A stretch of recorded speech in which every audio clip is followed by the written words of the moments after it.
allow me to introduce you to 2023 Jake with tight ends, who is going to be impervious to terrible takes for tight ends, starting with my drinking buddy, which is Darren Waller. Hold for applause. Darren Waller, thank you very much for that, has an ADP currently of tight end 6, and he represents to me the absolute cliff for tight ends this year in redraft. If I do not get Darren Waller, I am waiting so long to draft a tight end, an obnoxious length to draft a tight end. I might draft a kicker first. I'm serious.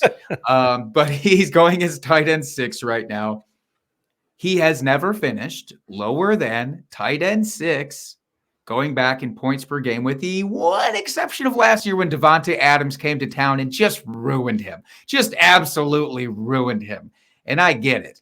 It's Davante Adams, man. He's not waiting for somebody else to come and ask him for his targets. He's just going to take them.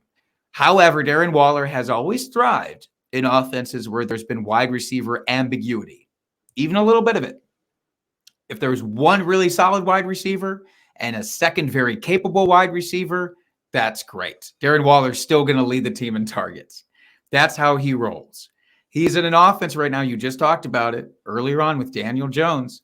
He is in this slot-heavy wide receiver offense of the Giants that has no legit field stretchers, at least none with real staying power on the team. I mean, maybe you really like Darius Slayton and how he can get wide open in the end zone like twice a year. If that's your thing, then great. You go for Darius Slayton. But I'm going to go for Darren Waller, who fits our model. We've talked about it before.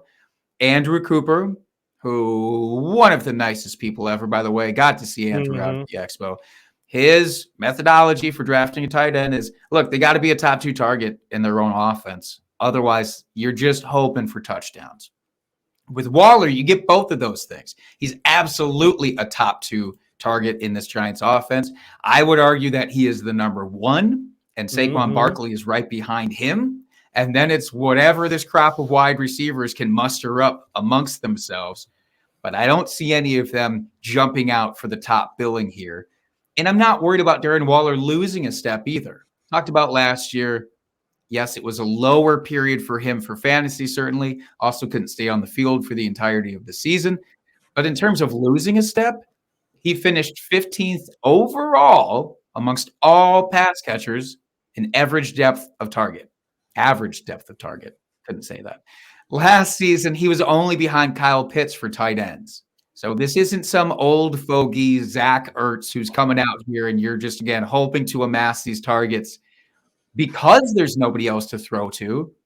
You're banking on it because he's very talented, still has a lot of get up, and there's nobody else to throw to. So he should thrive in this situation. I think touchdowns, if he's on there for, 15 games that he trots out there, I think that anywhere between 8 to 13 touchdowns is in his wheelhouse. So I'm incredibly bullish on him, and I'm trying my best not to leave drafts without him.